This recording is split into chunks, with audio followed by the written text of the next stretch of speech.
সন্তান নেয়ার জন্য সহবাসের নিয়মগুলো কি কি? সহবাস করার পরে কি নির্দিষ্ট ভঙ্গিতে শুয়ে থাকতে হবে? ঘন ঘন বীর্যপাত করলে কি পুরুষের প্রজনন ক্ষমতা কমে যায়? এমন অনেকগুলো প্রশ্ন আপনাদের কাছ থেকে এসেছে।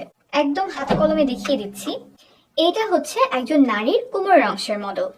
এই দুটো হচ্ছে কোমরের হাড্ডি আর এটা হচ্ছে মেরুদণ্ড। আমরা নিচে চলে যাই। এই ওপরে ছোট্ট ছিদ্রটা দেখতে পাচ্ছেন, এটা হচ্ছে প্রস্রাবের রাস্তা, এদিক দিয়ে প্রস্রাব বের হয়। তার নিচে এই যে এই ছিদ্রটা দেখতে পাচ্ছেন, এইটা হচ্ছে যোনিপথের ছিদ্র। এইখান দিয়ে মাসিকের রক্ত বের হয়, প্রসবের সময় এই রাস্তা দিয়ে বাচ্চা বের হয় এবং সহবাসের সময় এই রাস্তাতেই বীর্যপাত হয়। আর নিচে যেটা দেখতে পাচ্ছেন এটা হচ্ছে বায়ুপথ, এখান দিয়ে মল বের হয়। এখন আমরা চলে আসি ভেতরে কি আছে। সবচেয়ে উপরের ছিদ্রটা ছিল প্রস্রাবের রাস্তা, তাই আমাদের প্রস্রাবের রাস্তার পেছনে আছে মূত্রথলি। এখানে প্রস্রাব জমা থাকে, তারপর প্রস্রাবের রাস্তা দিয়ে বের হয়ে যায়। এখন আমরা আসবো যোনিপথের রাস্তার পেছনে কি থাকে। সন্তান ধারণ বোঝার জন্য এটাই সবচেয়ে গুরুত্বপূর্ণ।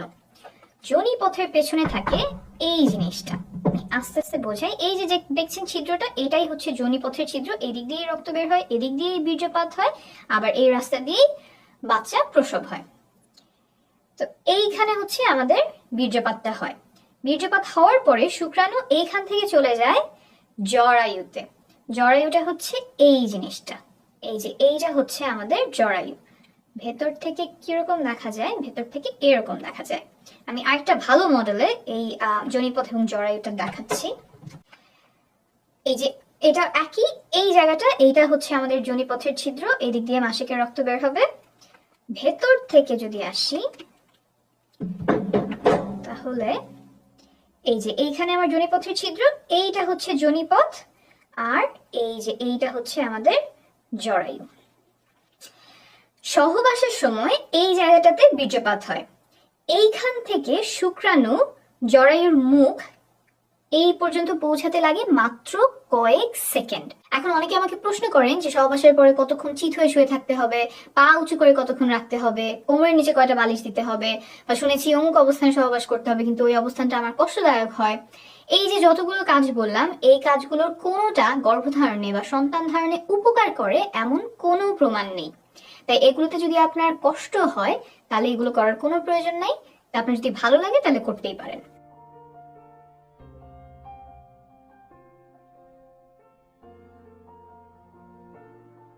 তবে একটা কাজ আছে যেটা করলে গর্ভধারণে বা সন্তান ধারণে অনেক উপকার হয়, এটা প্রমাণিত। সেটা হলো সঠিক সময় সহবাস করা। সঠিক সময় বলতে এই যে এখানে যে বীর্যপাতটা হলো, তারপর শুক্রাণুর কিন্তু অনেক দূর পর্যন্ত যেতে হবে। শুধুমাত্র জরায়ুতে গেলেই হবে না, জরায়ুর পরেও আরো রাস্তা আছে, সেটা আমি দেখাচ্ছি। এই যোনিপথ পার হয়ে জরায়ু পার হয়ে নালী পর্যন্ত আসতে হয়। এই যে জরায়ুর দুই পাশে যে জিনিসটা দেখছেন, এইটাই ডিম্বাশয়। এইখানে ডিম্বাণু থাকে, তারপর ডিম ফুটে বের হয়ে নালীতে আসে। এইখানে এসে ডিম্বাণু শুক্রাণুর সাথে মিলিত হয়। অর্থাৎ শুক্রাণুর যে লম্বা পথ, যোনিপথ, তারপর জরায়ু, তারপর নালীতে আসা, এই লম্বা যাত্রায় তাকে অনেক কিছু সাহায্য করে। যোনিপথের যে স্রাব আছে, জরায়ুর যে স্রাব আছে, তারপর সংকোচন প্রসারণ, এই সব মিলে শুক্রাণুর পথটাকে সুগম করে। কিন্তু এই সুগম করার কাজ সে মাসের একটা নির্দিষ্ট সময়েই করে, যেটাকে আমরা বলি ফার্টাইল টাইম। অন্য সময়গুলোতে এই স্রাবগুলো শুক্রাণুর জন্য সহায়ক না, দরজাগুলো বন্ধ করে দেয় যাতে শুক্রাণু জায়গা মতো পৌঁছাতে পারে না। তাই এই ফার্টাইল টাইম বা সঠিক সময়, সহবাসের সঠিক সময় জানাটা খুব গুরুত্বপূর্ণ। কিছু লক্ষণ আছে যা দেখে এই সময়টা খুব ভালোভাবে চিনতে পারা যায়। এটা নিয়ে আমি আলাদা একটা ভিডিও করেছি, আপনারা চাইলে দেখে নিতে পারেন। এখন আসি এমন একটা বিষয়ে যাতে সন্তান ধারণের ক্ষমতা কমে যাওয়ার সম্ভাবনা আছে। সহবাসের সময় অনেকে পিচ্ছিল করার জন্য মুখের থুতু ব্যবহার করেন, আবার কেউ কেউ লুব্রিকেন্ট ব্যবহার করেন। ল্যাবে পরীক্ষা করে পাওয়া গেছে যে থুতু এবং কয়েক ধরনের লুব্রিকেন্ট শুক্রাণুর চলাচল ক্ষমতা কমিয়ে দেয়। তাই সাবধানতা বশত এসব পরিহার করার পরামর্শ দিচ্ছে American society for reproductive medicine.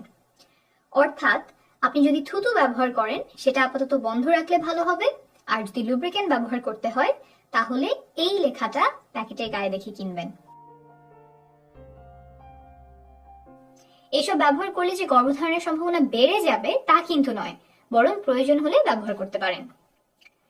এখন বলি, ঘন ঘন বীর্যপাত করলে পুরুষের প্রজনন ক্ষমতা কমে যায় কিনা, সন্তান ধারণের জন্য কত ঘন ঘন সহবাস করার প্রয়োজন।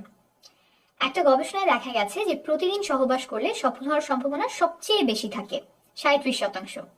একদিন পর পর সহবাস করলেও সফলতার সম্ভাবনা কাছাকাছি থাকে 33%। কিন্তু যদি সপ্তাহে একবার সহবাস করা হয় তখন সম্ভাবনা নেমে আসে মাত্র 15%। অর্থাৎ ঘন ঘন সহবাসে সফলতার সম্ভাবনা বাড়ে। প্রতিদিন বা একদিন পর পর চেষ্টা করলে সর্বোচ্চ সম্ভাবনা থাকে। অনেকের একটা ভুল ধারণা আছে যে ঘন ঘন বীর্যপাত করলে পুরুষের প্রজনন ক্ষমতা কমে যায়। অনেকদিন পর পর বীর্যপাত করলে বীর্য ঘন মনে হয়, সেখান থেকে এই ধারণা তৈরি হতে পারে। তবে প্রায় 10,000 বীর্যের স্যাম্পল নিয়ে করা একটা বড় গবেষণায় দেখা গেছে যে প্রতিদিন বীর্যপাতেও শুক্রাণুর সংখ্যা স্বাভাবিক থাকে। আমি নিচে রেফারেন্স দিয়ে দিব, আপনি নিজেই চেক করে নিতে পারবেন। মোট কথা, প্রতিদিন বা একদিন পর পর চেষ্টা করলে সর্বোচ্চ সম্ভাবনা থাকে। আর যদি ফার্টাইল উইন্ডো বা গর্ভধারণের সবচেয়ে সম্ভাবনাময় সময়টা খুঁজে বের করে তখন ঘন ঘন চেষ্টা করা যায় তাহলে আরো ভালো। তবে সবার পক্ষে সব শিডিউল মেনে চেষ্টা করা সম্ভব নয়, অনেকের জন্য সেটা উপযুক্তও হবে না। আপনি নির্ভরযোগ্য তথ্যগুলো জেনে রাখলেন, তারপর আপনার পরিস্থিতি অনুযায়ী যেটা ভালো হয় আপনি সেভাবেই সিদ্ধান্ত নেবেন।